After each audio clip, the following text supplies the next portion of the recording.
Imran Khan, welcome to the program. Thanks for joining us. My pleasure, Mark. Right now, Pakistan is in the midst of an economic crisis. Do you think the current government is equipped to handle it? Well, Mark, knowing the aftermath of the coronavirus, it disrupted all supplies, and there was this commodity super cycle. Prices went up, inflation went up all over the world. So my government had very delicately balanced all this. And we managed to keep the prices down, and the sentiment was good because our industrial growth and our agricultural growth was going very well. So when this regime change took place, the market lost confidence. So what we are watching right now is a meltdown. Our currency has lost almost 10% of its value. Stock exchange has crashed. The prices have gone through the roof.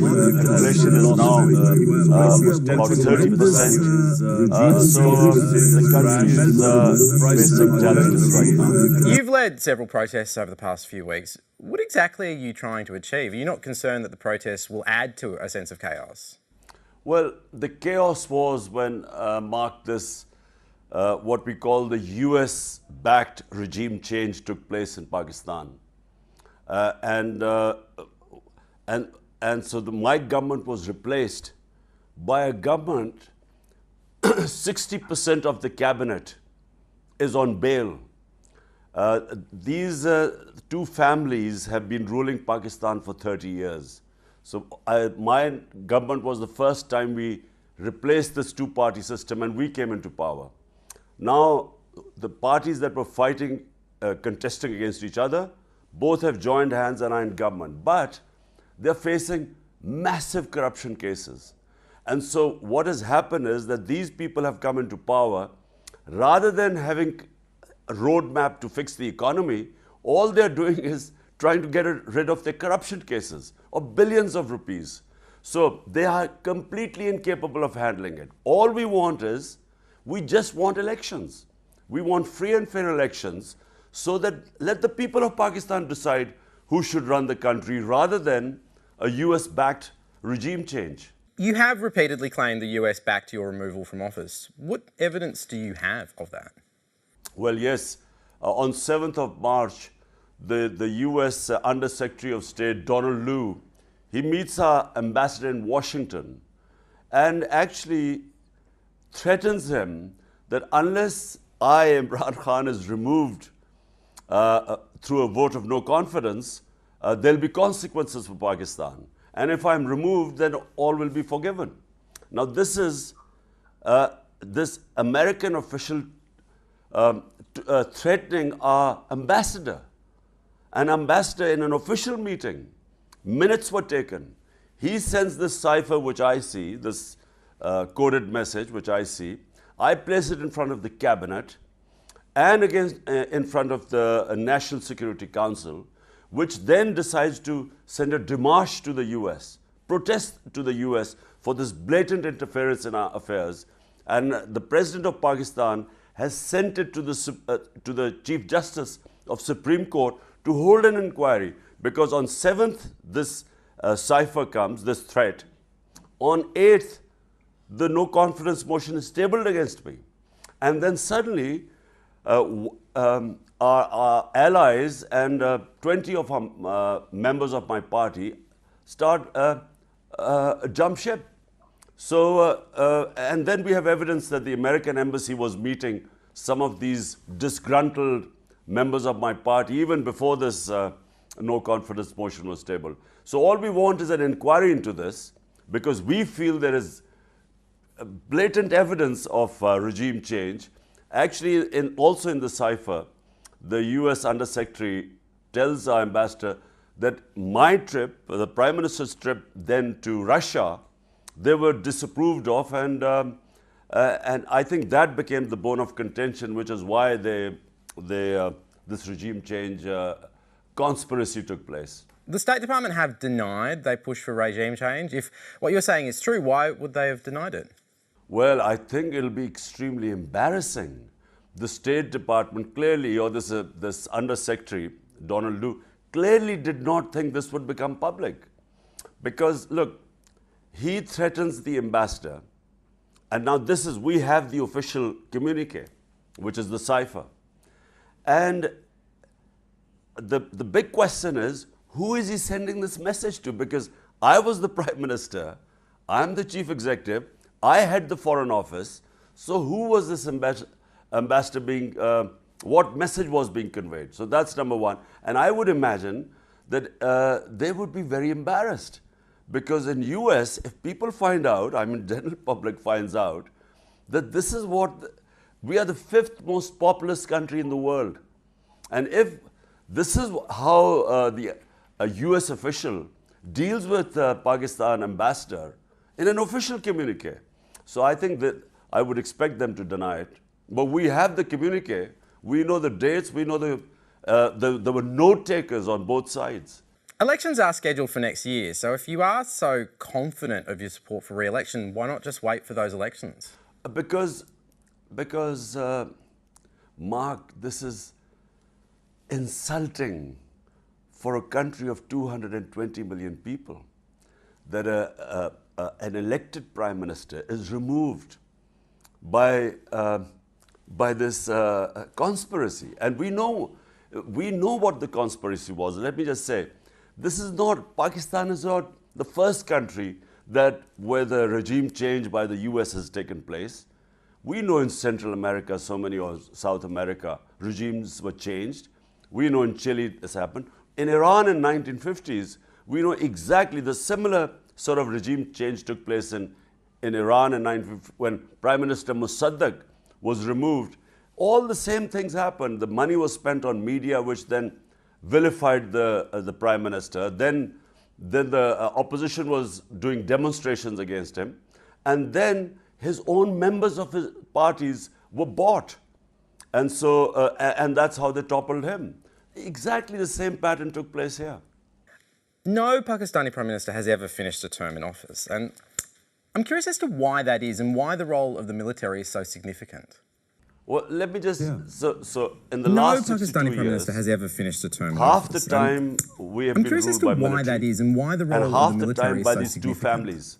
Well, let me just, they've ruled us. No Pakistani Prime Minister This has is, ever I'm finished the, a term in half office. the first time it's I'm curious as to by new why that party is has and come why up. the role and of half the the military time is by so these two significant. Number families. one, Well, let me just, whenever they've governments in Pakistan, they were always removed by corruption. This This is the first time the government has removed when we had one of the best growth rates, economic performance, and that's all in the economic survey of Pakistan. We were going probably our best industrial production, agricultural production. We were growing, sustainable growth is the word. So this is the first time a government has been removed when there were no corruption cases and you couldn't doubt the economic performance. And since we've been removed, the country's gone down. As for the military, you see, we first, when Pakistan came into being, there was a big threat. India was 7 times bigger than Pakistan. And we immediately had a small skirmish or small war with India. Since then, there was fear in Pakistan that, we have a neighbor 7 times the size and we have to defend ourselves. So the military got stronger. The military, we became a security state. And hence the role of military grew in our country. But recently, there's a consensus that, a poor democracy is better than a military government. Do you ever think there'll be a time in Pakistan when the military won't have such a huge influence? I think, at the moment, well, we have so far, this is now, 13 years of democracy. We had 9 years of military before. And I feel that days of military ruling Pakistan are over. I think there's as I say, that there's a consensus in the country that even a poor democratic government is better than a military government, because what happens is that when the military intervention takes place, we go back to square one. We then again have to start our evolution as a democracy. So that's why our democracy has not so much flourished as yet. Our democratic institutions haven't got stronger because we go back to square one when the military takes over. So we are in the process really of strengthening our democratic institutions. Just coming back to your economic track record, you were in Russia when it invaded Ukraine. You were there to negotiate oil prices as part of your attempt to deal with the economy. That said, looking back on that moment, being in Russia, do you regret being there at that particular moment? Mark, it's not a question of regret. Look, the trip was planned long before. There was a consensus in Pakistan. All stakeholders felt that we need to improve our relationship with Russia. Because in the Cold War, we were in the Western camp, and India was a neutral, what's the word, non-aligned, but was closer to the Soviet Union. So there was a feeling in Pakistan that we should improve our relationship with Russia, because economically we have Russia can. What is the word? We need Russia more economically as far as our gas, because our gas reserves are depleting.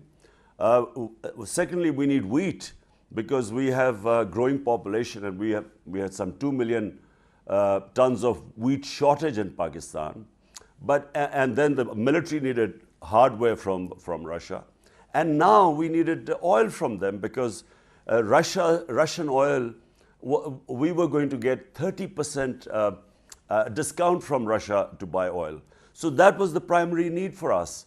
So the timing turned out to be bad, because last thing I would have realized is that the night I land there, the next morning, President Putin decides to go into Russia. Now, I wasn't supposed to know that. And from that point of view, the timing turned out to be bad. But as I said, I wasn't supposed to know that. I'm actually quite fascinated by what you think the biggest challenges Pakistan is facing right now. Like, what is not being focused on in the midst of all this? Is it health? Is it climate change? What are the issues you think need to be addressed right now? Mark, there are lots of, right now the economic issue is the biggest issue. And as I said, we had very delicately balanced our economy because of this commodity super cycle when all energy prices had gone up all over the world, and 25% of our imports were oil related, petroleum imports. So when the prices went up, it was a very delicate balance for us, because we inherited basically a bankrupt economy. We only had reserves for 3 weeks of our imports. So we built it from there, and country went through pain in the first year because we had to go into an IMF program. We had cut our expenditure, so people suffered. Then came COVID, so the whole world suffered COVID. But in the third and fourth year, we grew at 5.6%, and then at 6% in the fourth year. So the economy was taking off. Our GDP had gone up, and so we were moving towards sustainable growth. But always we realized that if there was a political shock, it was so fragile that it would go into a tailspin, and that's what happened. The moment this regime change took place, our currency started falling, our reserves have depleted, and we have, because we depend on imports, and the moment the currency fell, the inflation has hit the roof. So at the moment, we are in a very difficult situation. At the moment, do you have any indication from foreign governments that they would support you returning to power? Mark, I don't want any support from foreign governments to get into power. I want free and fair elections. Let the people of Pakistan decide whoever they think is best to govern the country. Just looking now at the India-Pakistan relationship, a couple of weeks ago we had the Indian High Commissioner to Australia, Manpreet Vohra, on the show, and he said that Pakistan sponsored terrorism, that they won't deal with Pakistan until Pakistan deals with that. I'm curious, do you have a response to that position? Well, this is a standard line by India, because you see, where is the terror? What has happened is that Kashmir, which became a disputed territory between Pakistan and India, in 1947. The countries went to the United Nations. The United Nations Security Council passed resolutions that the people of Kashmir, through a plebiscite, should decide whether they want to stay with India or with Pakistan. That was 74 years back. India never gave them that right to decide their destiny because they knew that people of Kashmir would vote to join Pakistan.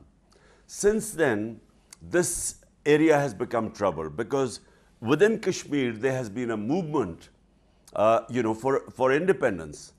The movement actually is that they would just want independence. Now, in 1989, this then turned into an insurgency when they rigged the elections in the valley to have a pro-Indian government.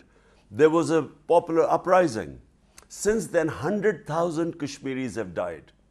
And in 2019, on 5th of August, India took away the statehood of Kashmir, which was the special status given to Kashmir until a plebiscite took place when the people decided which country they wanted to join. Now, since then, first the people of Kashmir were put under siege by 800,000 Indian troops, and 9 million people were in a state of siege. And since then, India blames, or even before that, they blame Pakistan for whatever happens, any incident that takes place in Kashmir, they blame Pakistan for it. The answer is not blaming Pakistan.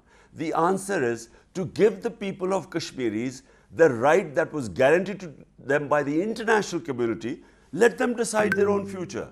So to stop that, they have used the strong arm tactics, they've used military, it's the most militarized area in the world. I mean, the soldier ratio to the population is probably the highest.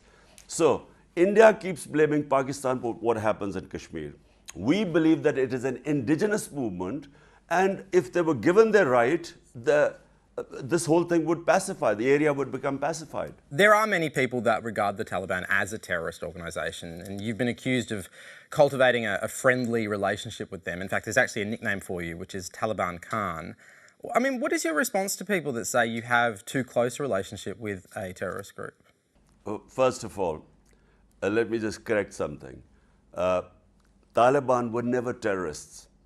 Taliban were religious fundamentalists. The organization that was considered a terror organization was Al-Qaeda.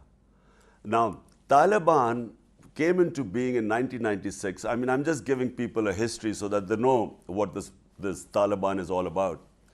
When the Soviets left Afghanistan in 1989, Afghanistan went into chaos because the Soviets left, the US, which was, along with Pakistan, was sort of fighting this war of independence at the time against the Soviets.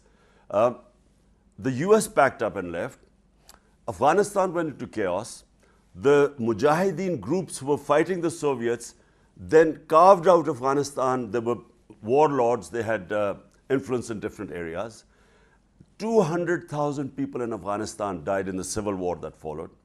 And in that chaos, 7 years later emerged the Taliban. Why did the Taliban sweep Afghanistan?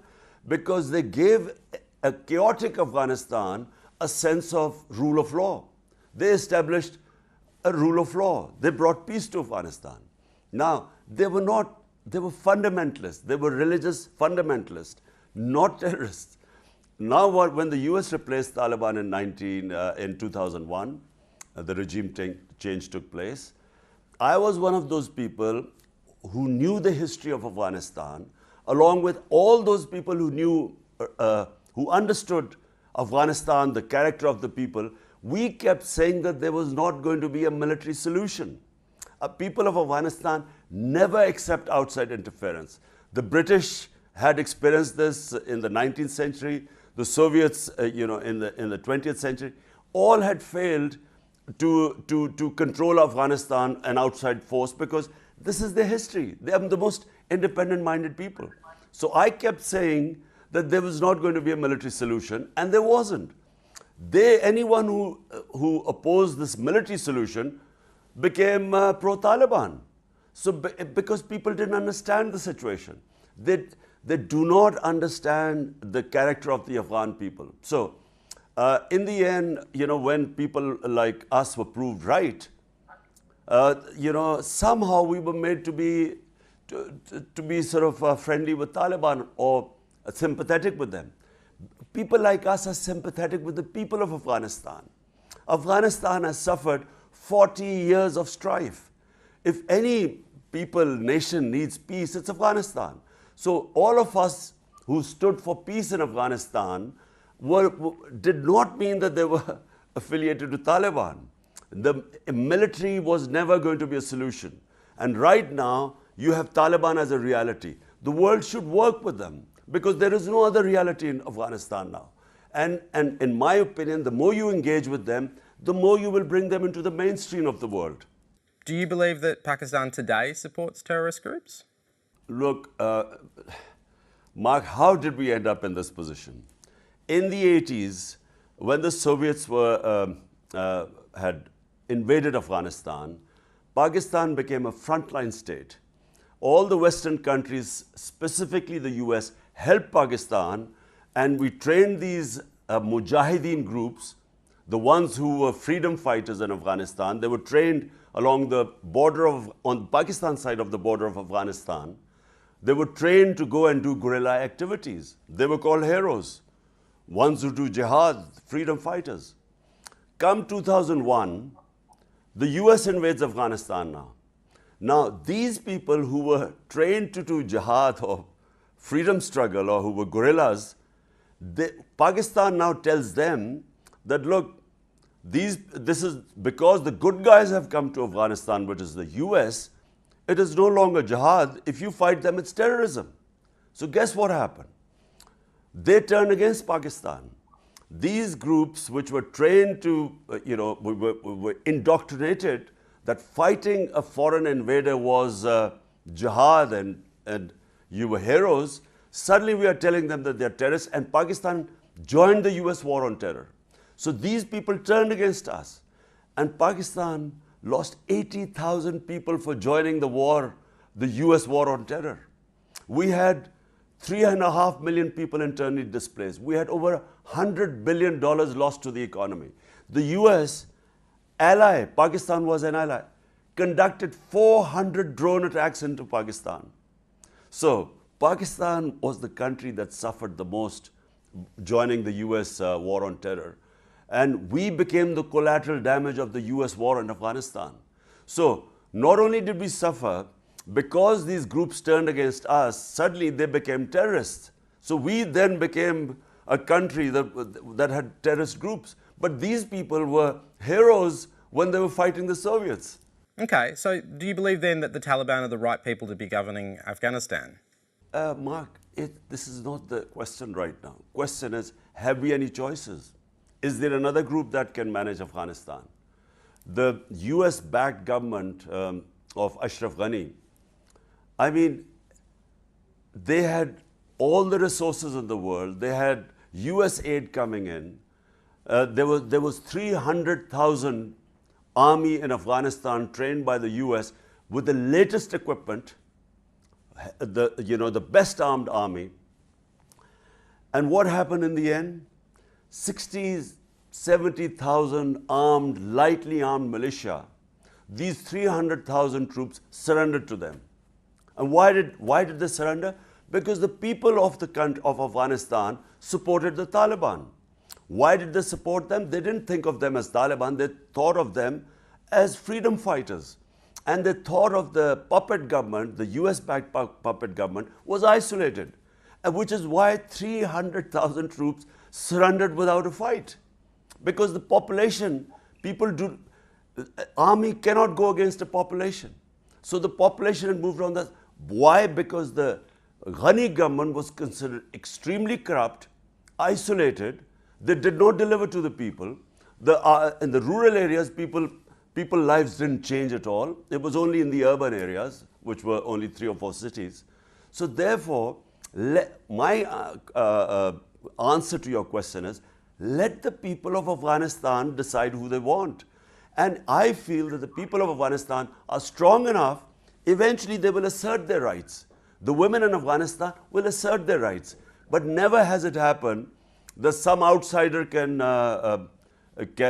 liberate women of another country. It's never happened in history. Let the people, give them a chance. They're strong people, and I think they will assert their rights. There's lots of Pakistani Australians watching tonight. Do you have a message for the diaspora? The biggest support actually since this regime change in Pakistan took place, it's never happened before that all the Pakistanis, when we have almost 9 million Pakistanis diaspora living in different countries, and never has it happened that they turned out in such large numbers to support us, to support me. It's never happened because normally when there's a regime change, celebration in Pakistan, people distribute sweets. This is the only time that people came out, and millions of people within the country and Pakistanis outside came out to protest. And so I consider finally that I consider the overseas Pakistanis living in Australia. Imran Khan, welcome to They are one of our greatest assets. And they have, their remittances, when the money they send back to Pakistan, has been one of the main reasons my government, they send more money during my government than ever in our history. So, and that was the main reason why we were able to, our economy was able to grow, we were able to sustain ourselves despite our exports, although we had record exports, but our exports are far less than our imports. And until we raise our exports, this gap has been filled by the overseas Pakistanis' remittances. And so I, for one, am extremely grateful to this overseas community. Just coming back to the relationship between India and Pakistan, what could improve relationships between those two countries? Like, what needs to be done right now? Mark, there is only one issue between us, and that is Kashmir. And I find that it's just lack of leadership that we have not been able to resolve this issue. Because the advantages of peace in the subcontinent are enormous. Pakistan on one side has China, one of the biggest, fastest growing economy in the world. And then we have India on the other side, which is potentially one of the second biggest market in the world and economy in the world. And then on our other side, we have all the world energy reserves. We have Iran, and then we have Central Asia. So we are strategically placed. If we had peace with India, India then has access to all the energy corridors. It has access to Central Asia, land access. And on the other hand, Pakistan and India, we have access to each other's markets. So the dividends of peace are enormous. But unfortunately, it is all stuck in Kashmir. We have not been able to resolve this issue in 75 years. And in my determined leadership, if two can decide to sit down and resolve the issue, then this whole area will be transformed. And may I say that, the issue of resolving Kashmir lies with the people of Kashmir. Because right now, the tactics which India has in Kashmir are quite similar to what Israel has in Palestine. These are not, there's not going to be a resolution either between Israelis and Palestinians or in Kashmir. Because by just having troops and security and having the latest sort of methods of oppression, this is not a permanent solution. So eventually there will have to be a settlement in Kashmir where the will of the Kashmiri people, let them decide what sort of, what they want, what is their future. But, there's no other way. I mean, just by oppressing them is not the answer. So are you calling for an independent Kashmir then? Is that what you're asking for? I think that, if India and Pakistan can sit together, and I must say we tried, and work out what would be the best way you could allow the people of Kashmir to express their free will. And the three entities, Pakistan, India, and Kashmiris, they will come up with some solution. But First of all, there has to be a realization that in 75 years, just by oppressing them and using force, it hasn't worked. And this is not as I said, this is not a permanent solution. Permanent solution is what to do. Just lastly, before I let you go, you have had an incredible life. What would you most like to be remembered for? Look, you know, Mark, I've also been very privileged. I've had more love and respect in my country than hardly any other Pakistani. So my contribution to my society would be just that I would, which I started my politics 26 years ago. And I have to say I was inspired by, when I first went to England as a teenager, the two things that inspired me about England: rule of law and a welfare state. And later on, when I studied my own history, the first welfare state in the history of mankind was made by our Prophet Muhammad Sallallahu Alaihi Wasallam, the first state of Medina. This is exactly what he did. It was a state where he made it a welfare state. State took responsibility of the weaker section of the society, a humane state. And secondly, he established rule of law, meritocracy. And these are exactly the principles which I set out 26 years ago. This is what I want in Pakistan. My biggest struggle has been that the ruling elite, these two families that have ruled Pakistan for 30 years, they refuse to come under the rule of law. They believe they're above law. And this whole struggle has been that they've all ganged up and these massive corruption cases against them. They do not want them to be judged by the law of the land. They consider themselves above the law. And unless and until you have rule of law, in my opinion, I've been all over the world. If you look at prosperous countries and you look at failed states, or you look at states with massive poverty, there is only one difference: rule of law. The prosperous states always have rule of law. And that is the reason why you liberate the potential of a society. Unfortunately, in the entire developing world, you have might is right. The powerful can get away with murder. They can plunder the country.